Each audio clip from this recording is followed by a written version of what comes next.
Positive neuroplasticity. That involves turning a positive experience into an inner lasting resource in your brain. Hi, I'm Chris, I'm a doctor. I've read this great book about resilience. I'll summarize it for you so you don't even have to read the book, and I believe it'll help you get the most out of your life.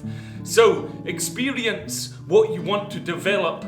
It may be compassion, gratitude, and then focus your mind on it. Keep that focus going, because then it'll increase the amount of consolidation of that positive thing into your nervous system. And if you can get into the right state of mind and enjoy something, that actually helps embed this in your brain. You'll have all have heard of the golden rule, in which we should do unto others as we do unto ourselves. It's an important thing, but remember, it's a two-way street, and you must therefore be kind to yourself. We often aren't, because the more we have influence over someone, actually the more responsibility we have to treat them well, and that would include yourself. Who's the one person that you can affect the most? Well, that is you. So both in the moment and in your potential future self. So if you think of yourself as somebody who you have a duty to care for, what may you actually change in your day, or how you actually talk to yourself? Being good to yourself is actually also good for others, because if you can increase your own well-being, then you'll usually become more cooperative, patient, and caring in other relationships that you're undergoing.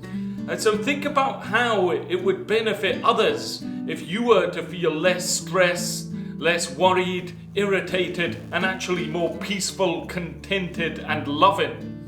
The whole self is almost like a big house. And not accepting all of it is like closing up those rooms. So if you've had an experience being vulnerable before, you didn't like it, you just think, well, I'll shut that door. I make mistakes if I get excited, so I'll just shut that door as well. You're only living in a partial house. So instead instead of throwing away the keys to various doors, think for a moment, what would it be like if you opened up your true self and your whole house? Okay, it may be that you'd find some things that you don't like much, and you could show and decide yourself which rooms you're going to show to the world. But accepting what is inside you gives you more influence over it, not less. And enjoying life is a powerful way to take care of yourself. Think about some things you enjoy, minute by minute, step by step, and you can always grow, and you can be good to yourself for your own sake and the sake of others, because the most important minute is potentially this minute than the next minute. And remember, little things add up over time, and many times a day, if you keep doing things that you're enjoying, then that can potentially make a powerful impact improving yourself. And if you try and let go and let in, and what I mean by that isn't kind of inauthentic, but actually just go back to the first step and be in your mind, explore what else there is to experience fully, perhaps something softer and younger. The process of letting be, letting go, and letting in can sometimes uncover that next layer of psychological material. Then you can use those 3 steps, layer in, and perhaps add in additional layers to deepen a spiral of mindfulness. And by staying mindful, you can potentially pull out the weeds in your mind and actually plant flowers, getting to know your whole mind better. But as I say, it's best to then focus on the positive experiences to fill up your mind. As a rule of thumb, if something feels good, then generally do more of it. Of course, that doesn't involve lots of illegal activities. However, going back to this, there's 5 experiences that are 5 elements that our experiences are made of. So you could say that these are kind of jewels to weave into the fabric of your life.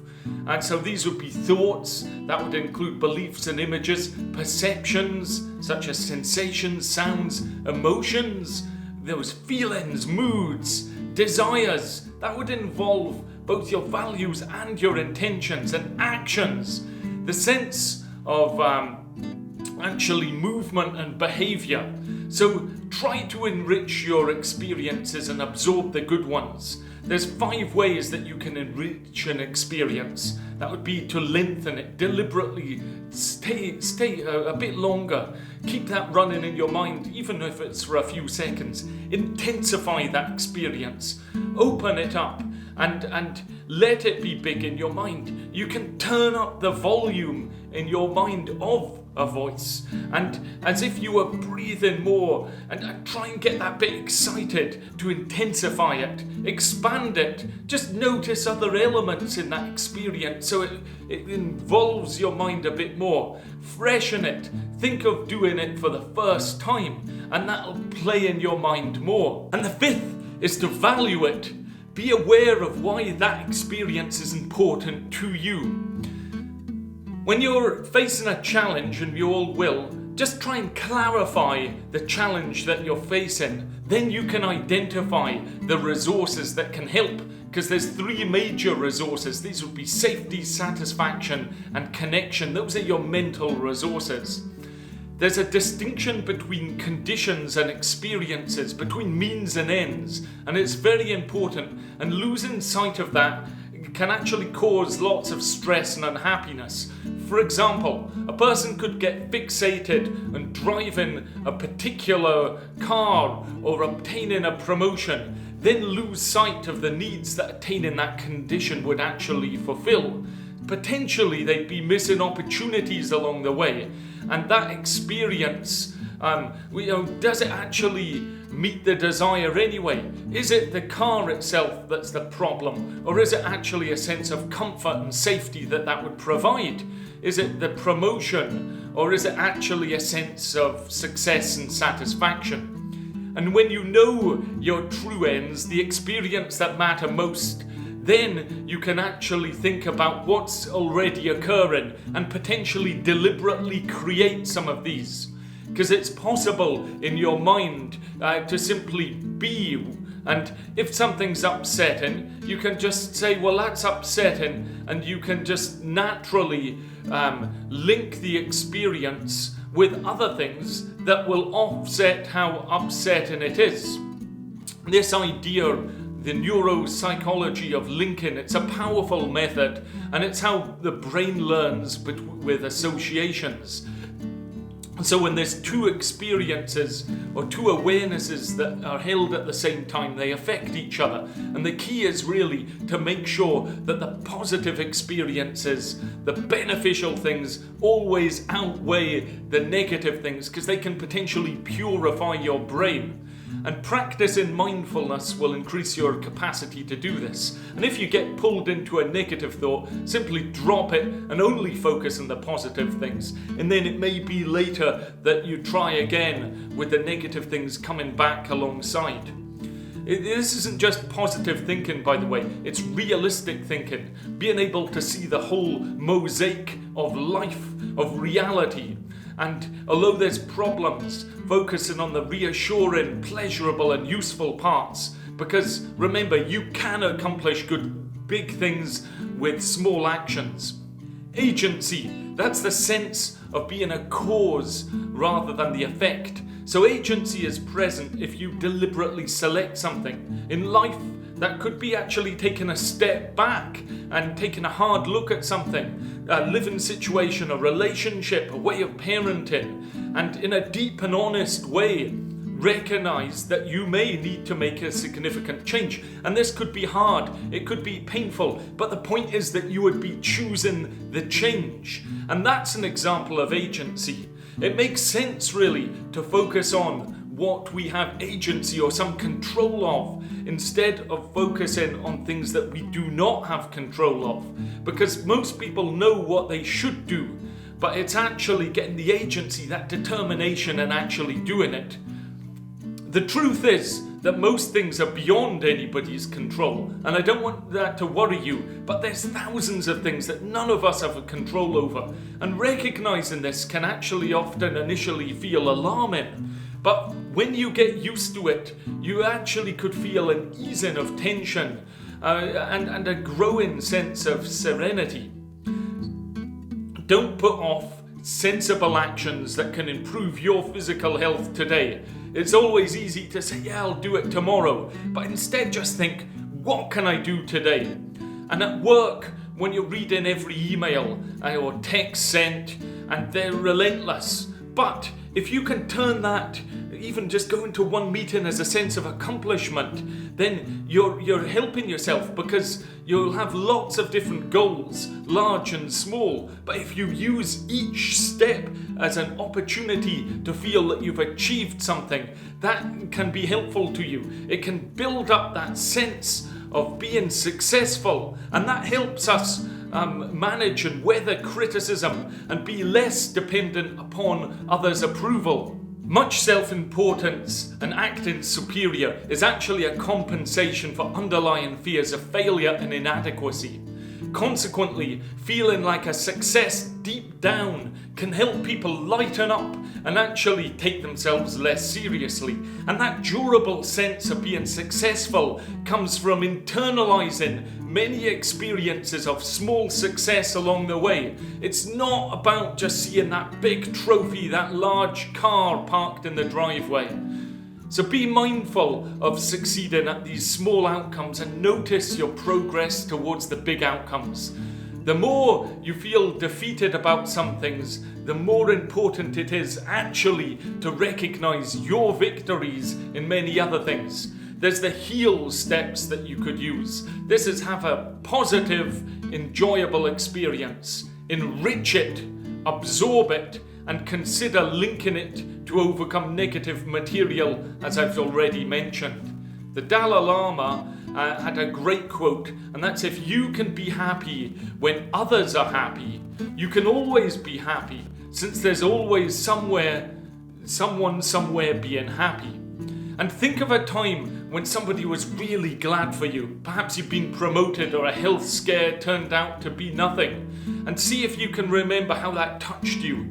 Turn it around. That support, recognition and good wishes that you were given then, you can give exactly that to other people by being happy for them. Let's talk about darts. There's this two-step process of pain that's described by the Buddha as the first and second dart. The first is this unavoidable physical or emotional discomfort, that pain, headache, stomach flu, whatever you're talking about. And then there's the second dart. That's the one we throw at ourselves. And that's often adding much more unnecessary reactions to the first dart. And that's fueled by our own inner critic that we all have. We can lessen the blow of the first dart by riding out an experience mindfully, accepting it with self-compassion, letting go of tensions. But that second dart really has evolved because humans are there to be interactive creatures with others who care about other people's opinions. So we can be mindful that that's the reason why there's the second dart. But if we can let go and just let things go, that second dart won't give you as much pain, because often that's the harder one of the two. There's 4 types of negative emotions that we all feel: sadness, anxiety, shame and anger. Let's focus on anger, because this is potentially the most seductive of them.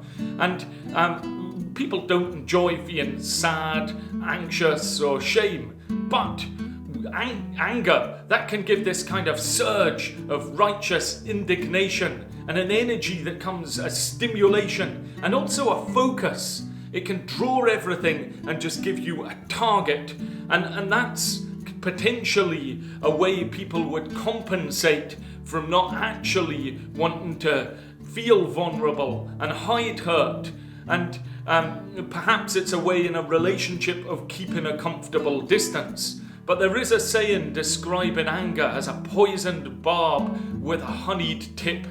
And this process of getting angry typically occurs in two stages, the priming and the trigger. The first is little things adding up, and the second is that spark that sets the fire, often way out of proportion to the trigger itself. And getting angry at others is a bit like throwing hot coals with bare hands. Two people get burnt, so try not to get angry. Before entering any new situation that could be exciting, intense, or even nerve-wracking, lay a foundation of positive emotion. Bring good feelings and attitudes to the table. Bringing yourself full of positive emotions to new experiences, you'll overcome them better and potentially make a lot more out of this. Empathy. This is needed and it's necessary for intimacy. Try and think from other people's perspectives, and remember, they will have different views and values to you. It's based on your own individual upbringing and your background and personal experiences.